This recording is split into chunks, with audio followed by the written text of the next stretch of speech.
Welcome to the closing session of the Council on Foreign Relations 22nd Annual Term Member Conference with Ray Kurzweil. I'm Nicholas Thompson. I will be presiding over today's session. I'd also like to thank Andrew Goodlock and him and the Anne Marie and Stephen Keller Foundation for their generous support of the CFR Term Member Program. I was a term member a couple years ago. I love this program. What a great event. I'm so glad to be here. I'm also glad to be here with Ray. All right, I'm going to read Ray's biography, and then I'm going to dig into some questions about how the world is changing, and he will blow your mind. So, Ray Kurzweil is one of the world's leading inventors, thinkers, and futurists with a 30-year track record of accurate predictions. It's true, if you look at his early books, they're like 96% accurate, 98% accurate. Called the restless genius by the Wall Street Journal, the ultimate thinking machine by Forbes magazine, he was selected as one of the top entrepreneurs by Inc. magazine, which described him as the rightful heir to Thomas Edison. PBS selected him as one of the 16 revolutionaries who made America. Reading his bio, I was upset that he quotes all of my competitors, so I'm going to add a quote from Wired magazine, which is, his mission is bolder than any voyage to space. Wired magazine. Ray was the principal inventor of the first CCD flatbed scanner, the first OmniFont optical character recognition, the first print-to-speech reading machine for the blind, the first text-to-speech synthesizer, the first music synthesizer capable of recreating the grand piano and other orchestral instruments, and the first commercially marketed large vocabulary speech recognition. Among Ray's many honors, he received a Grammy Award for Outstanding Achievements in Music Technology. He is the recipient of the National Medal of Technology, was inducted into the National Inventors Hall of Fame, holds 21 honorary doctorates, and honors from 3 U.S. presidents. Amazing. Ray has written 5 national best-selling books, which you should all buy immediately if you're on your phones, including New York Times bestsellers, The Singularity is Near, and How to Create a Mind. He is the co-founder and chancellor of Singularity University and director of engineering at Google, heading up a team developing machine intelligence and natural language understanding. He also, as I learned walking here, is the father of one of my sister's friends from grade school who referred to him as the cool dad with the electric pianos. So, welcome, Ray. Great to be here. All right, so some of you are probably familiar with his work, some of you may not be, but let's begin, Ray, by talking about the law of accelerating returns, what that means for technology, lay out a framework for what's about to happen, and then we'll dig into how foreign policy is going to be turned on its head. Sure. Well, that's the basis of my futurism. In 1981, I realized that the key to being successful as an inventor was timing. The inventors whose names you recognize, like Thomas Edison or my new boss, my first boss, Larry Page, were in the right place with the right idea at the right time. And timing turns out to be important for everything from writing magazine articles to making investments to romance. You got to be in the right place at the right time. So I started with the common wisdom that you cannot predict the future, and I made a very surprising discovery. There's actually one thing about the future that's remarkably predictable, and that is that the price, performance, and capacity, not of everything, not of every technology, but of every information technology, follows a very predictable path. And that path is exponential, not linear. So that's the law of accelerating returns, but it bears a little explanation. So I had the price performance of computing, calculations per second per constant dollar, going back to the 1890 census through 1980, on a logarithmic scale where a straight line is exponential growth. It was a gradual second level of exponential, but it was a very smooth curve. And you could not see World War I or World War II or the Great Depression or the Cold War on that curve. So I projected it out to 2050. We're now 36 years later. It's exactly where it should be. So this is not just looking backward now and overfitting to past data, but this has been a forward-looking progression that started in 1981. And it's true of many different measures of information technology. And the progression is not linear, it's exponential. And our brains are linear. If you wonder why we have a brain, it's to predict the future. But the kind of challenges we had 50,000 years ago when our brains were evolving were linear ones. We'd look up and say, okay, that animal's going that way. I'm coming up the path this way. We're going to meet at that rock. That's not a good idea. I'm going to take a different path. That was good for survival. That became hardwired in our brains. We didn't expect that animal to speed up as it went along. We made a linear projection. The primary difference between myself and my critics, and many of them are coming around, is we're looking at the same world. They apply their linear intuition. For example, halfway through the Genome Project, 1% of the genome had been collected after 7 years. So mainstream critics said, I told you this wasn't going to work. Here are 7 years, 1%. It's going to take 700 years, just like we said. my reaction at the time was, well, we finished 1%, we're almost done, because 1% is only 7 doublings from 100%. It had been doubling every year. Indeed, that continued. The project was finished 7 years later. That's continued since the end of the genome project. That first genome cost $1 billion. We're now down to $1,000. And every other aspect of what we call biotechnology, understanding this data, modeling it, simulating it, and most importantly, reprogramming it, is progressing exponentially. And I'll mention just one implication of the law of accelerating returns, because it has many ripple effects, and it's really behind this remarkable digital revolution we see, is a 50% deflation rate in information technology. So I can get the same computation, communication, genetic sequencing, brain data as I could a year ago for half the price today.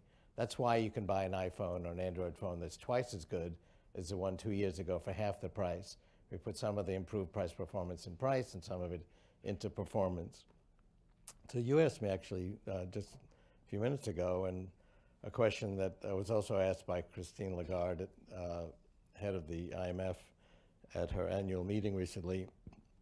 How come we don't see this in productivity statistics? And that's because we factor it out. We put it in the numerator and the denominator. So when this girl in Africa buys a smartphone for $75, it counts as $75 of economic activity, despite the fact that it's literally $1 trillion of computation circa 1960, $1 billion circa 1980. It's got millions of dollars of free information apps, just one of which is an encyclopedia far better than the one I saved up for years as a teenager to buy. All that counts for zero in economic activity because it's free.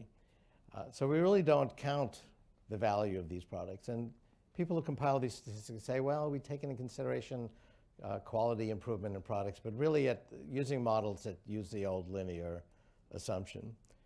So then Christine said, yes, it's true, the digital world's amazing, we can do all these remarkable things, but you can't wear information technology, you can't eat it, you can't wear it, you can't live in it. And my next point was all of that's going to change. We'll be able to print out clothing using 3D printers. Not today, we're kind of in the hype phase of 3D printing, but in the 2020s, early 2020s, we'll be able to print out clothing. There'll be lots of cool open source designs you can download for free. We'll still have a fashion industry, just like we still have a music and movie and book industry, coexistence of free open source products, which are a great leveler, and proprietary products. We'll be able to create food very inexpensively using 3D vertical agriculture, using hydroponic plants for fruits and vegetables, in vitro cloning of muscle tissue for meat.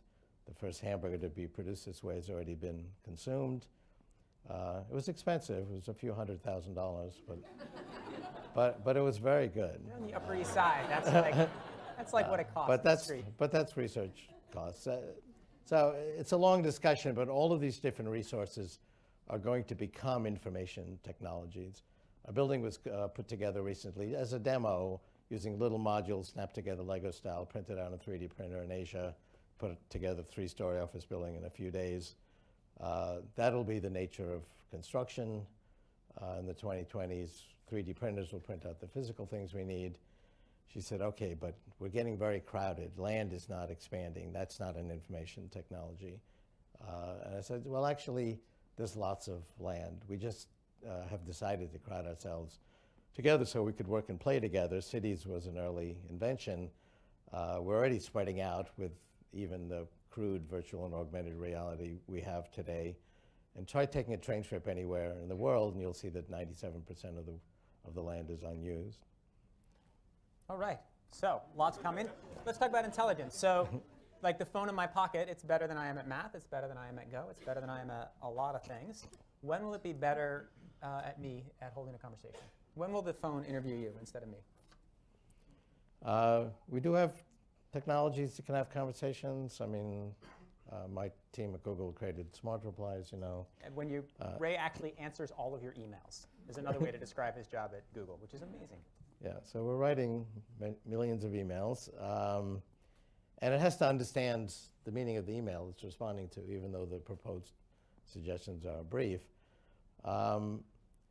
But your question really is a Turing equivalent question. You need, it's equivalent to the Turing test. And I'm a believer that the Turing test is a valid test of the full range of human intelligence. You need the full flexibility of human intelligence to pass a valid Turing test. There's no sort of simple natural language processing tricks you can do to do that. That's where a human judge can't tell the difference between talking over what he called teletype lines, basically instant messaging, with an AI versus a human. If the human judge can't tell the difference, then we consider the AI to be at human levels, which is really what you're asking. That's been a key prediction of mine. I've been consistent at saying 2029. Yep. In 1989, in the age of intelligent machines, I bounded that between early 2020s and late 2030s, and age of spiritual machines. In 99, I said 2029. The Stanford AI department found that daunting, so they held a conference, and the consensus of the AI experts at that time was hundreds of years. 25% thought it would never happen. My view and the consensus view, or the median view of AI experts, have been getting closer together, but not because I've been changing my view. In 2006, there was a Dartmouth conference called AI 50, celebrating the 50th anniversary of the 1956 Dartmouth conference, where AI, artificial intelligence, got its name by John McCarthy and Marvin Minsky, who was my mentor for over 50 years. And the consensus then was 50 years. So at that time, I was saying 23 years. Median, we just had actually an AI ethics conference at Asilomar, patterned on the successful biotech Asilomar conference of 40 years earlier. And the consensus view there was about 20 to 30 years. And I'm saying, well, at that time, 13. So the median view now is, I'm still more optimistic, but not by that much. And there's a growing group of people who think I'm too conservative. I think that a key issue I didn't mention with the law of accelerating returns is not only does the hardware progress exponentially, but so does the software. And that's a long discussion. But we can see now the daunting pace of progress with one milestone after another falling to AI. And we can talk about some of the techniques. But so I'm feeling more and more confident. And I think the AI community is gaining confidence that we're not far off from that milestone.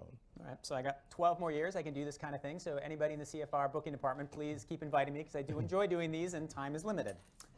Let's talk a little bit about regulation. There are a lot of people in this room. Well, let me comment on that. This is not an alien invasion of intelligent machines from Mars. We create tools to extend our reach. We couldn't reach that fruit at that higher branch 1,000 years ago, so we invented a tool that extended our reach. Who here could build this building with our bare hands? But we created machines that extend and leverage our muscles. We can now access all of human knowledge with a few keystrokes. And we're going to literally merge with this technology, with AI, to make us smarter. It already does. I mean, these devices are brain extenders, and people really think of it that way. Yeah. And that's a new thing. I mean, people didn't think of their smartphones that way just a few years ago. They'll literally go inside our bodies and brains, but I think that's an arbitrary distinction. Even though they're outside our bodies and brains, they're already brain extenders, and they will make us smarter and funnier. Well, I could use some of that. That'll probably be 5 years away. So let's talk about how to make this future go forward in the best way. So we have an opportunity here. You have 300 people who are going to be making some of the most important policy decisions. I see people from tech companies here making big decisions at tech companies, people in Congress, people in the White House, people probably in foreign ministries. Explain the sort of the framework for policymakers and how they should think about this accelerating technology, what they should do and what they should not do. Well, I mean, there has been a lot of focus on AI ethics, how to keep the technology safe, and it's kind of a polarized discussion, like a lot of discussions nowadays. I've actually talked about both promise and peril for quite a long time. I started in the 1990s and did extensively in '99.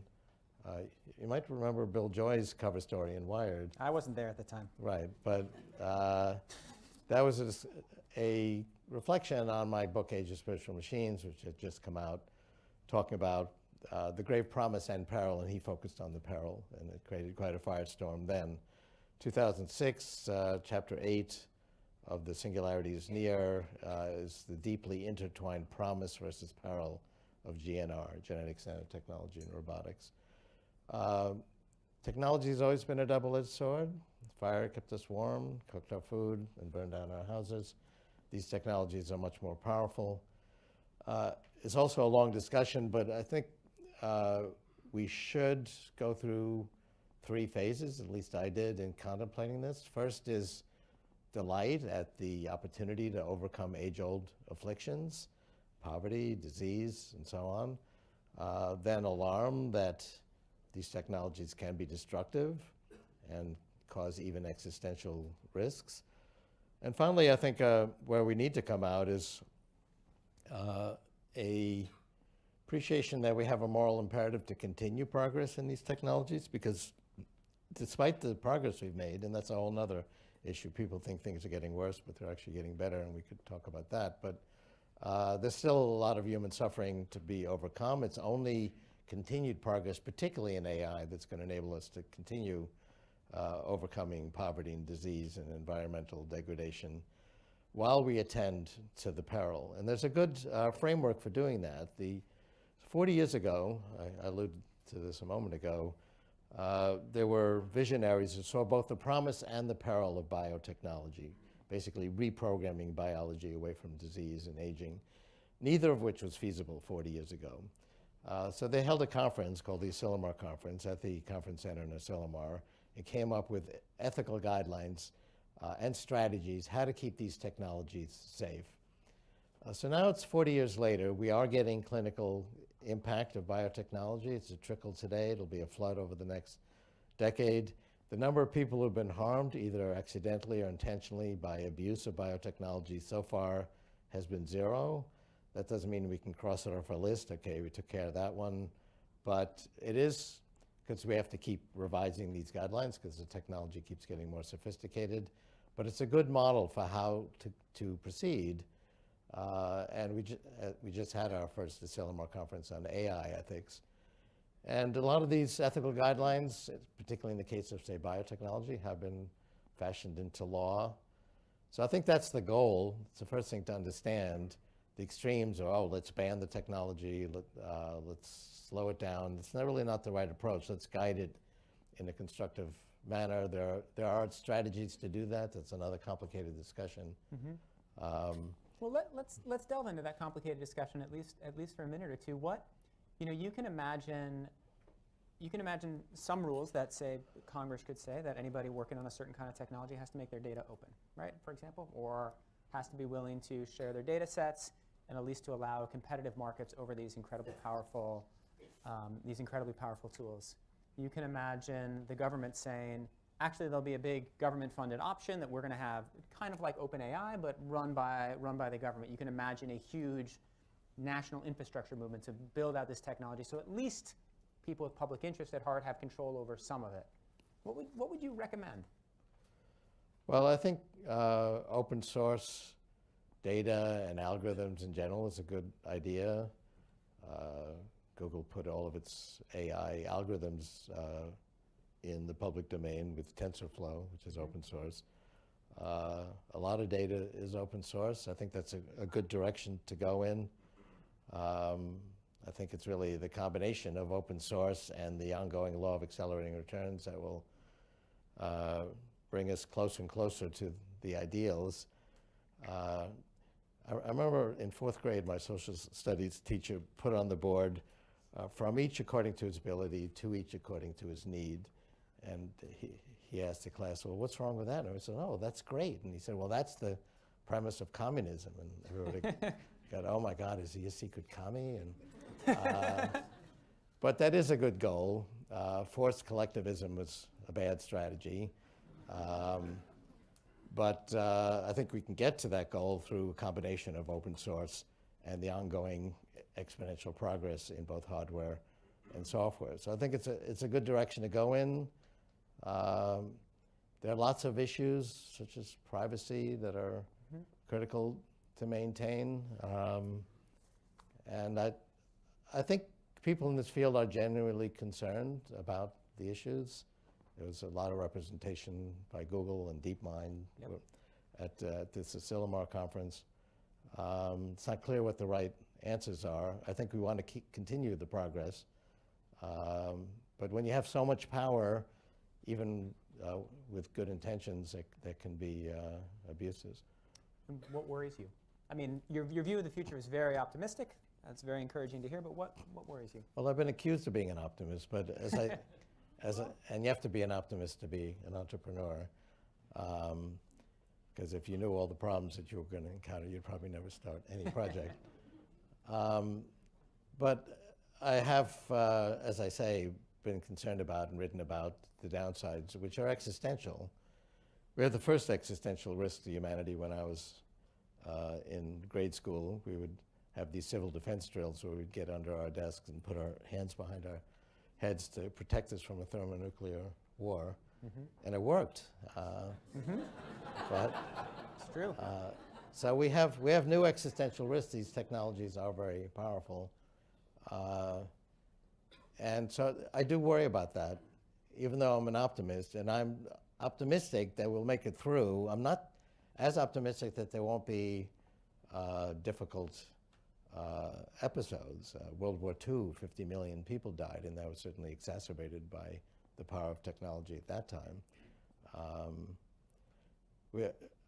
I think it's important, though, for people to recognize we are making progress. There was a poll taken of 24,000 people in 26 countries recently and asked, has poverty worldwide gotten better or worse?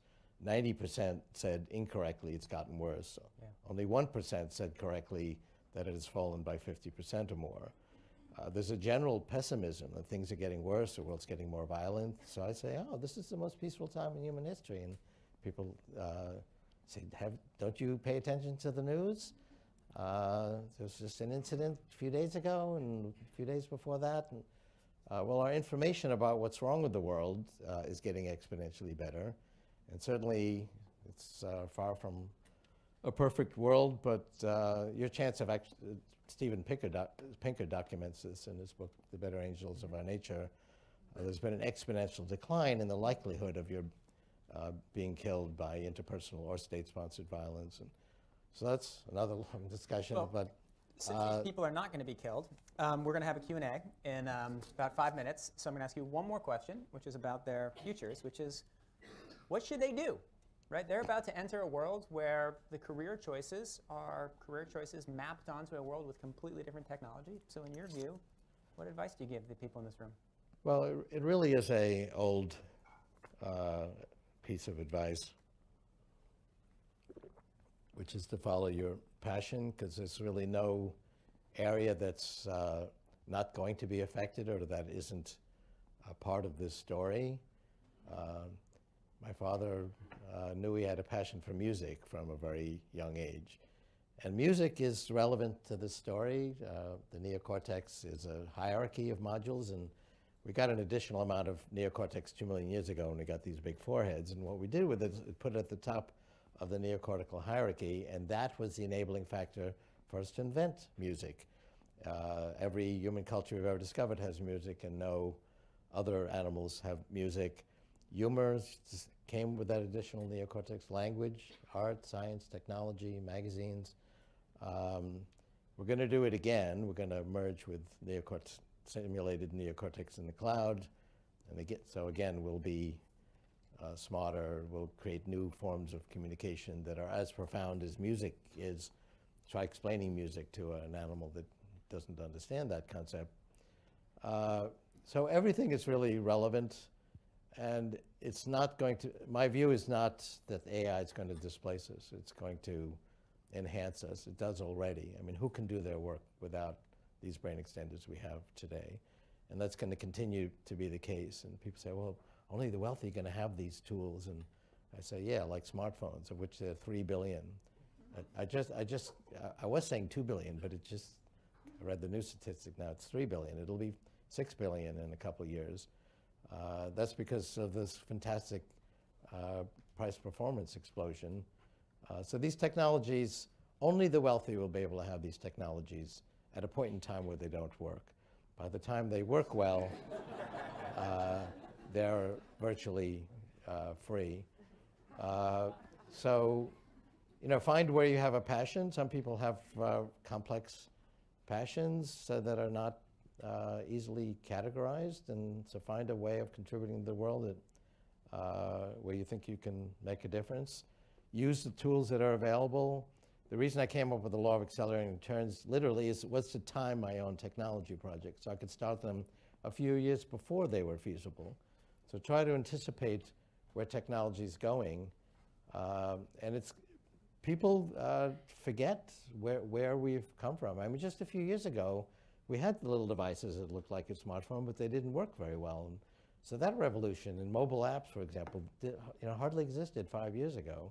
The world will be comparably different in 5 years. So try to time your projects to kind of meet the train at the station. All right. If Council and Federation term members do not have questions for Ray Kurzweil, I'll eat my shoes, and already we have half the front 2 rows. So, right here.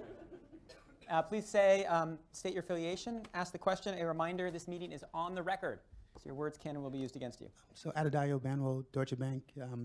With all due respect, sir, you're so smart, it's kind of scary. And I think the same holds true for the technology. So, I was wondering, what sort of strategies do you envision for people in your space to sort of explain this and to make it less scary for normal people? Well, the unknown is scary. So part of my mission has been try to explain where we're going and show how it has been beneficial. We've overcome, human life used to be extremely difficult. If you want to read something scary, read about life 200 years ago. Thomas Hobbes described it as short, brutish, disaster-prone, disease and poverty-filled.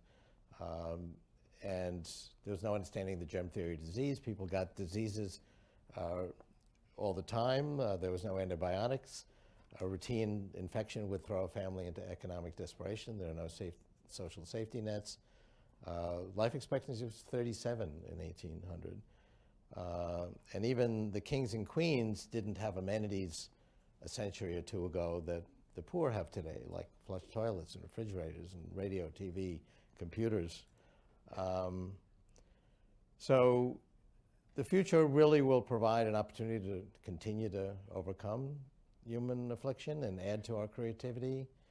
There's a lot of fear about jobs, but the movement has also been in the right direction.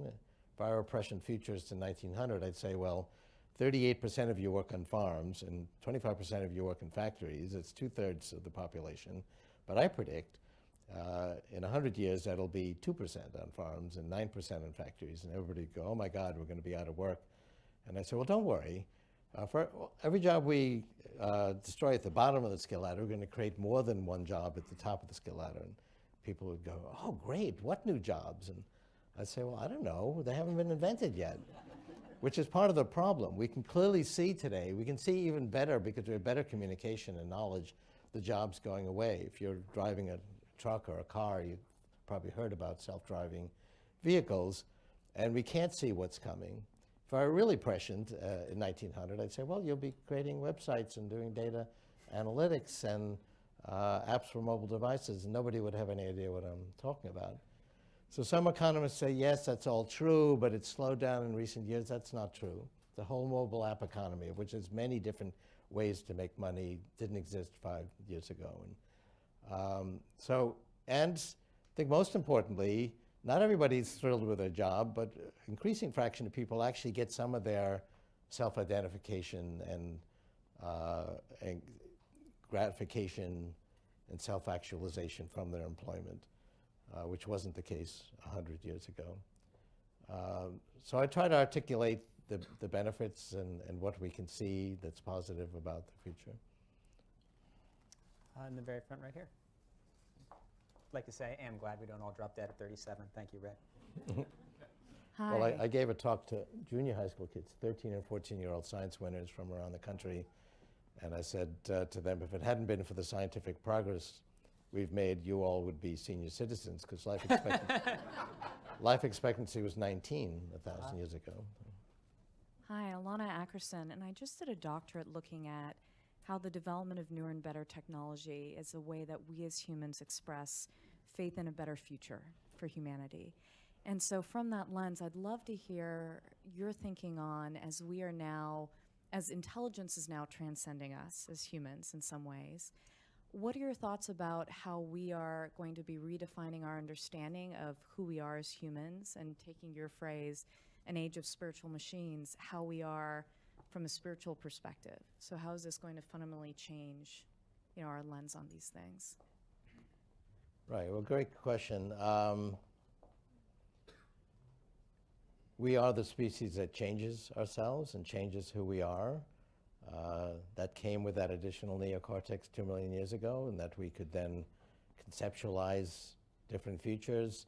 We had one other evolutionary change, which is this modest appendage, opposable thumb. So I could imagine, oh, I could take that branch and I could strip off the leaves and create a tool. And then I had the dexterity to actually carry it out. And so we created a whole new evolutionary process of evolution, of technology. You mentioned spirituality. I think this is all a spiritual process. My theory is basically one of evolution. And so what do we see in evolution?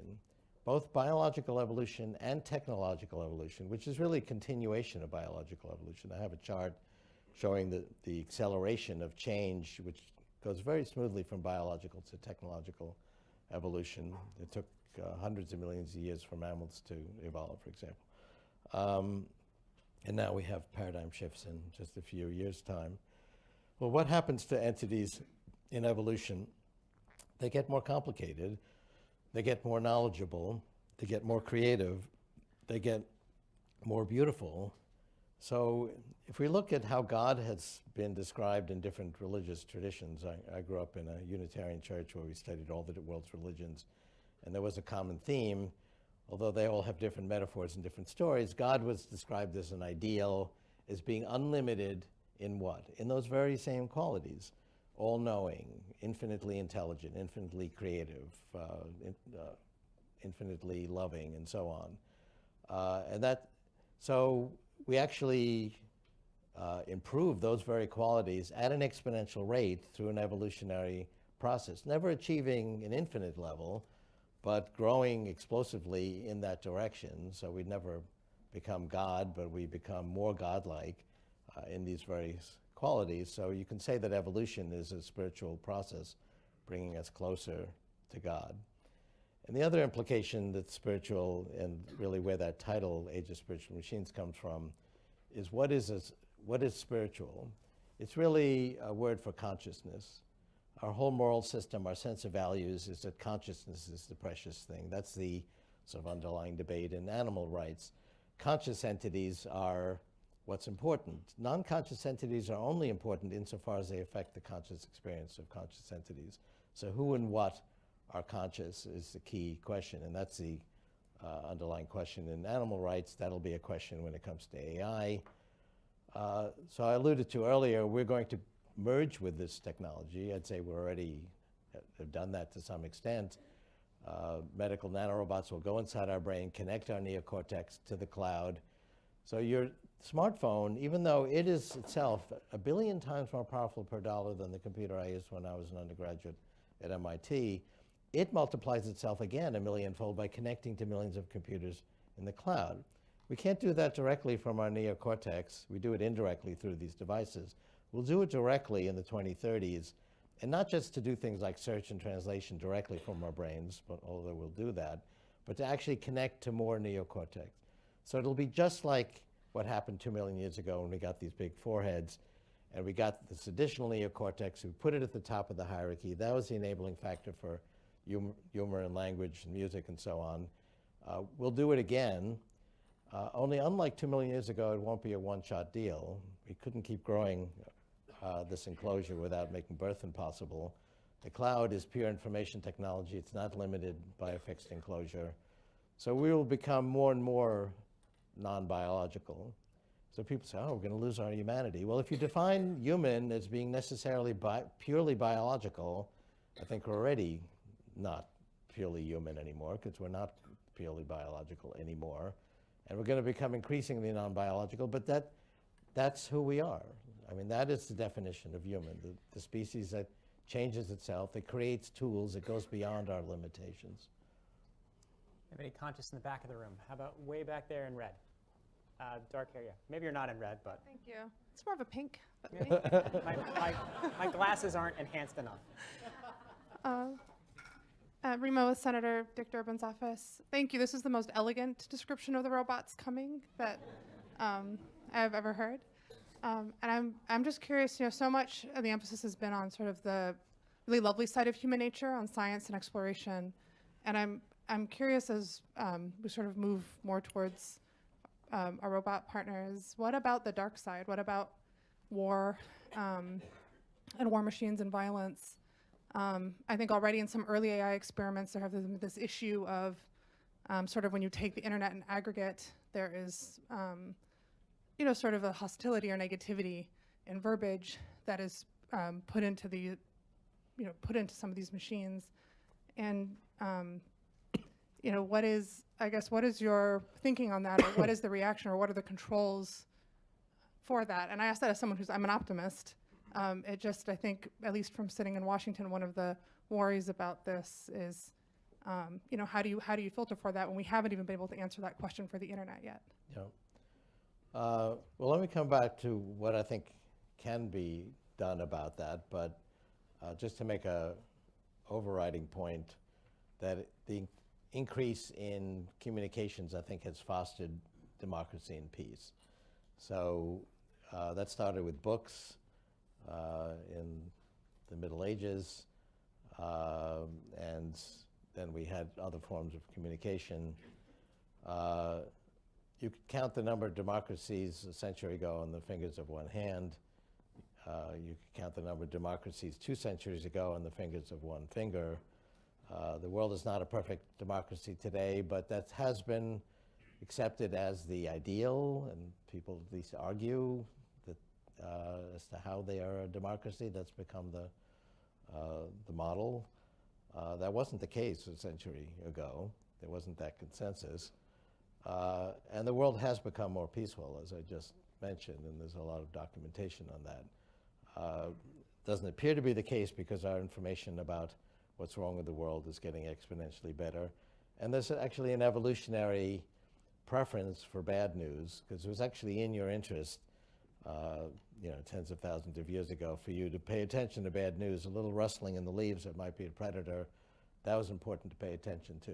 The fact that your crops were 1% better than last year, that was not critical for your survival, for you to be aware of. That being said, we're learning a lot about how these platforms can be used to amplify all kinds of human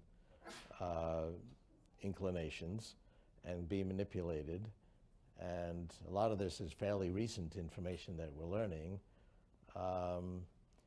But we can, so AI learns from examples. There's a motto in the field that life begins at 1 billion examples.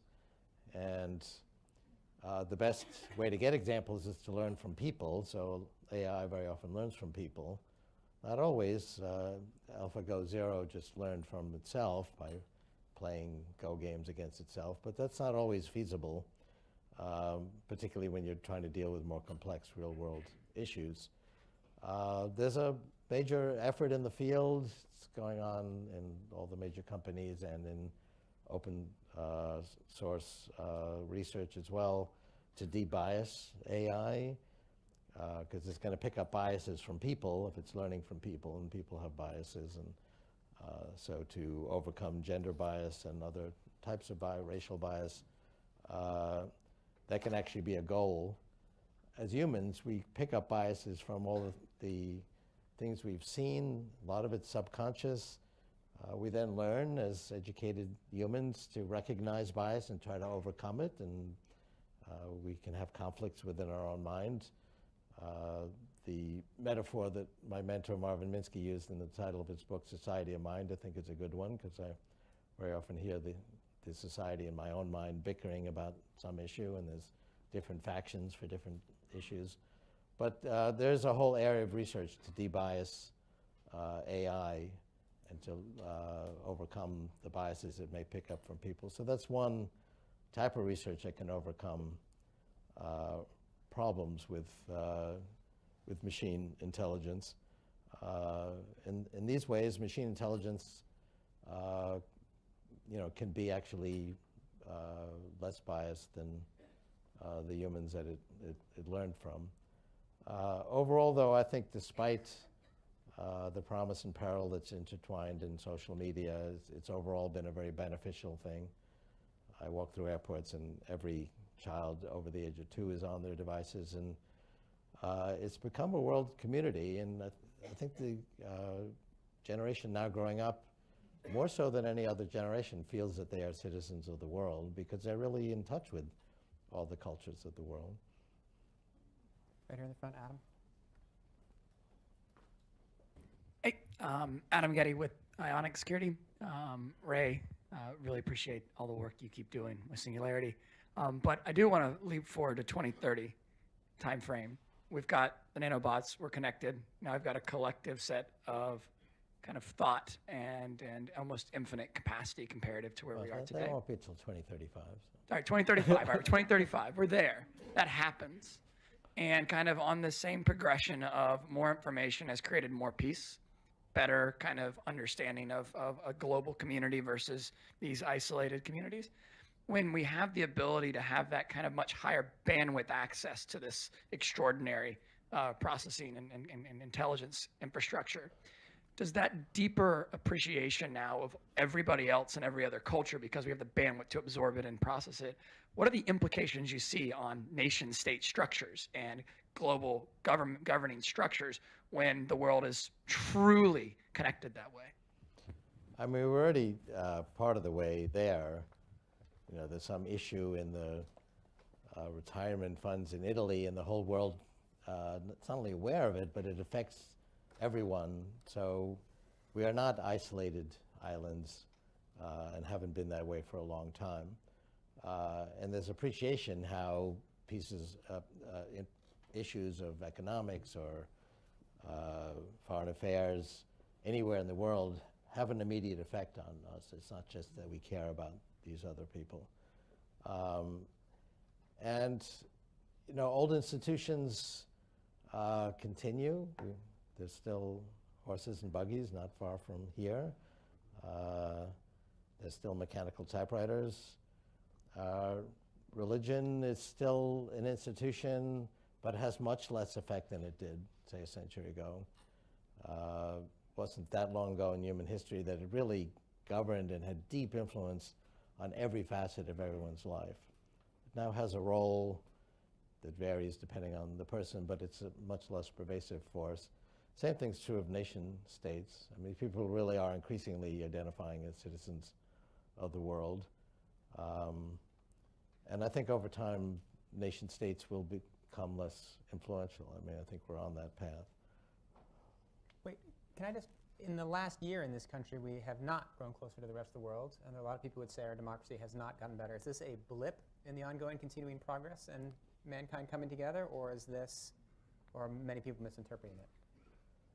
Well, I mean, the polarization in politics in the United States and in some other places in the world is unfortunate. I don't think it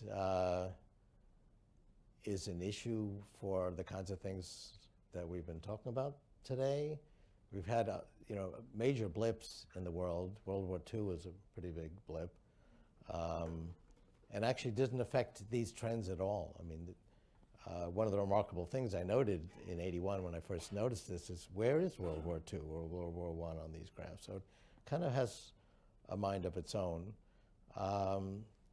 And there may be things that we don't like in, say, certain government officials or the government.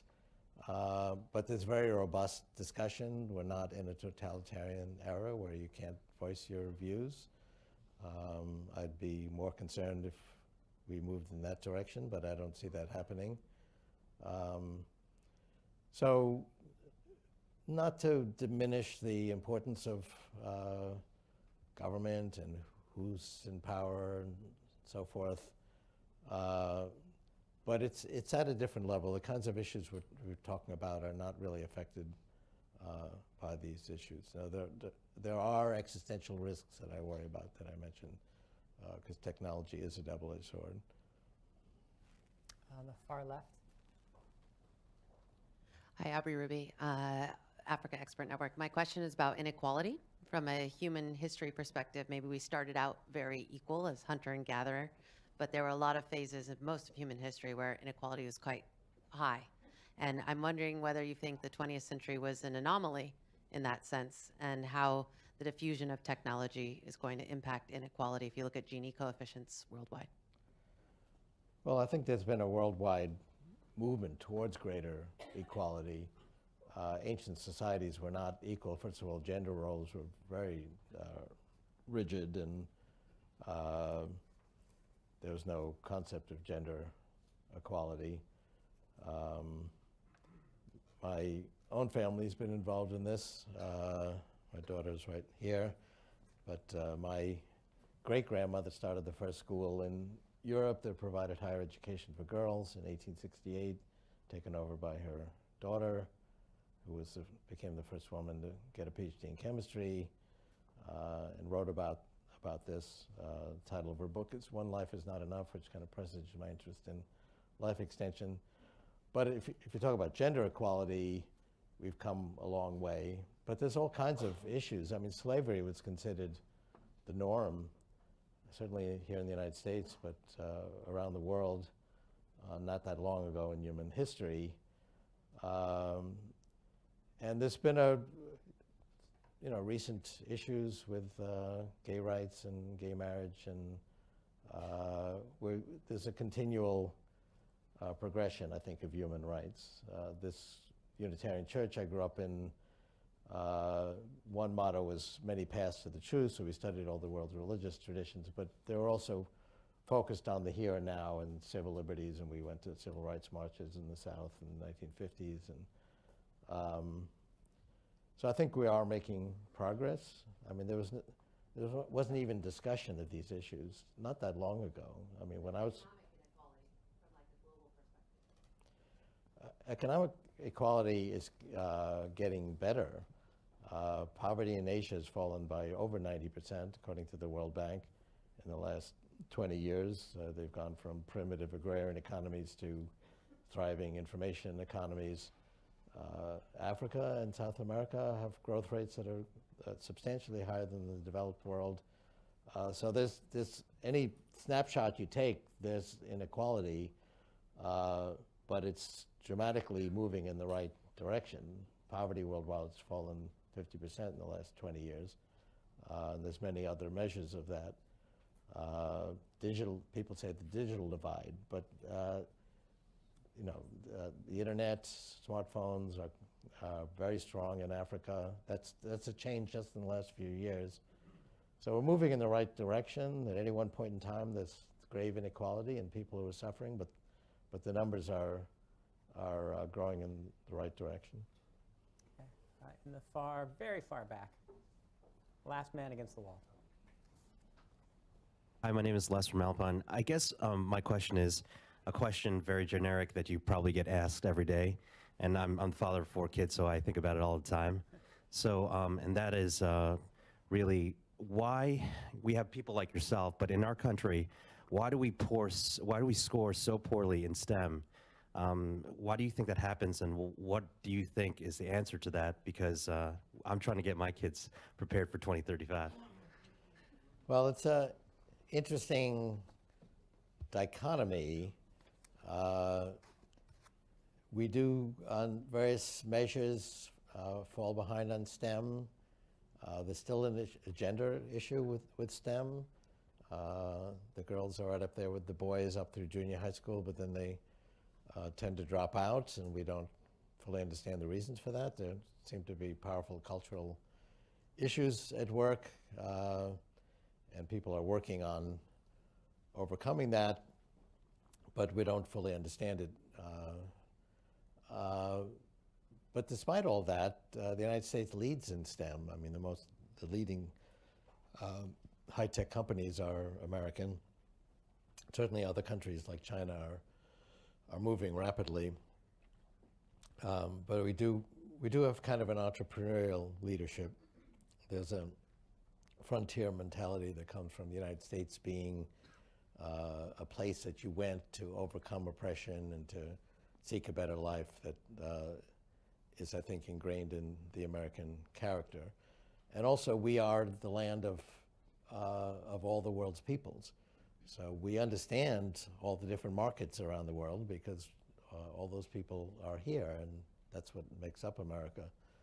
That's not true of most other countries. There's some diversity in some countries, but nothing like the United States. I do think STEM literacy, scientific, technological, digital literacy should be an important part of education. It's shocking to me that many high schools don't teach computer software. They should be teaching programming in elementary school. It's a good way to think. It's a good way to develop intellectual skills and a good way to view the world. So I think this is a good thing for us to focus on. As a nation, we're doing well in STEM. I think just to be a world citizen, it's important to actually have literacy in these areas. Right there in the middle. Adam Perlman with the U.S. Courts. Taking your hypothesis of a connected collective consciousness, maybe collective, maybe not. What does that do to individuality, comparative advantage on an individual level, and the concept of leadership if we're all connected through implants or anything else?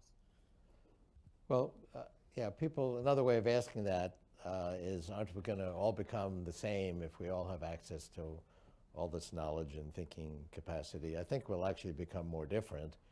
We're actually pretty much the same as, unenhanced. We all have a very similar architecture of 300 million neocortical modules, and it's a fixed capacity. We'll be able to delve much more deeply into specific issues or skills or areas of insight as we enhance our thinking capacity. And we can do that already to the extent that we have these brain extenders. It was very hard to write a book 30 years ago. My most important information technology was a roll of quarters to feed the copier in the public library. So we do have the ability to think more deeply. So people will, we already see a tremendous diversity, for example, of musical fields. When I was a kid, there was pop music and there was jazz and classical music, and that was it. And now there's hundreds of genres, and so that will continue. There'll be a tremendous diversity of ways you can approach subjects. And I think people will become more different when they have more capacity to think more deeply. Right here in the front row. Last question, because time always moves exponentially at the end of these, and suddenly you're out of it. Jamie Ossoff from the Open Philanthropy Project. Thank you for coming to speak with us today. I hear from your remarks that you're making a prediction that artificial general intelligence is 12 years out.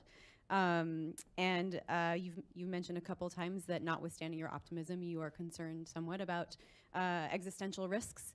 So I was wondering if you could elaborate a little bit more on what you mean by that, and what is the most important thing that you think technologists should be doing to reduce those risks?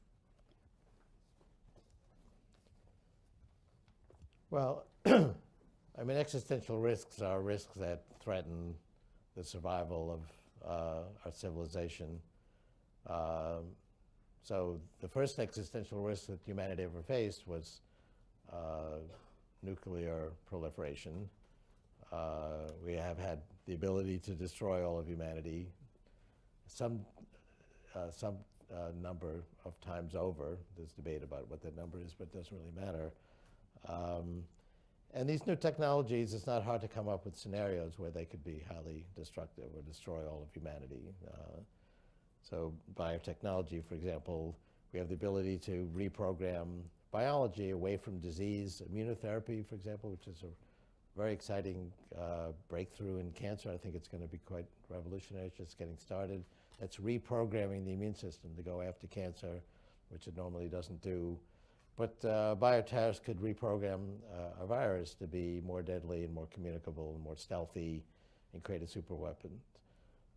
And that was the specter that spawned this first Asilomar conference 40 years ago. And there's been recurring conferences to make these ethical guidelines and safety protocols and strategies more sophisticated.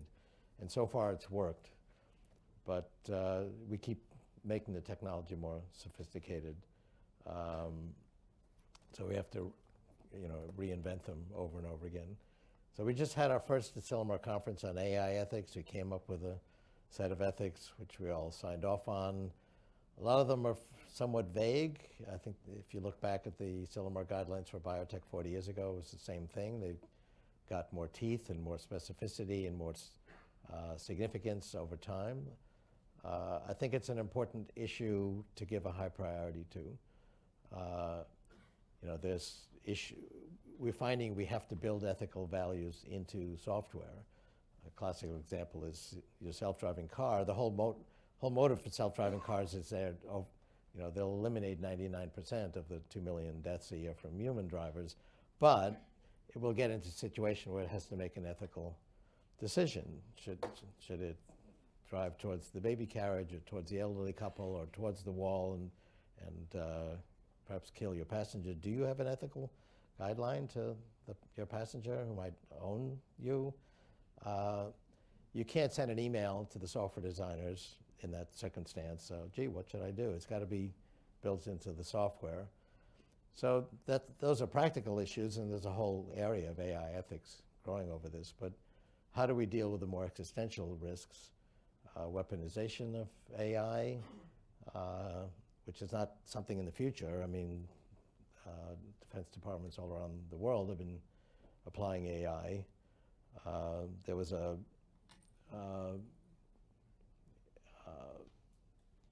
document going around asking people to agree to ban autonomous weapons, which sounds like a good idea. And the example that's used is, well, we banned chemical weapons, so why not autonomous AI weapons?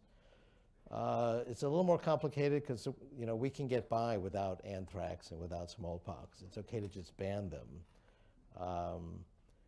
But autonomous weapon is a dual-use technology. The Amazon drone that's delivering your frozen waffles or medicine to a hospital in Africa could be delivering a weapon. It's the same technology. And kind of the horse is already out of the barn. So which is just to say that it's a more complicated issue, how to deal with that. But the goal is to reap the promise and control the peril. There's no simple sort of algorithms. There's no little subroutine we can put in our AIs. Okay, put this subroutine in and it'll keep your AIs benign. There are technical strategies when it comes to biotechnology and nanotechnology. But intelligence is inherently uncontrollable. If there's some entity that's more powerful than you and I and it's out for our destruction, the best strategy is not to get in that situation in the first place. And failing that, the best next strategy would be to get some other AI that's even more intelligent than the one that's out for you on your side. Intelligence is inherently uncontrollable. And so my strategy, which is not foolproof, is to practice the kind of ethics and morality and values we'd like to see in the world, in our own human society. Because it's future society, as I say, it's not some invasion from Mars of intelligent machines. It is emerging from our civilization today. It's going to be an enhancement of who we are. And so if we're practicing the kind of values we cherish in our world today, that's the best strategy to have a world in the future that embodies those values. All right, that's the perfect note to end on.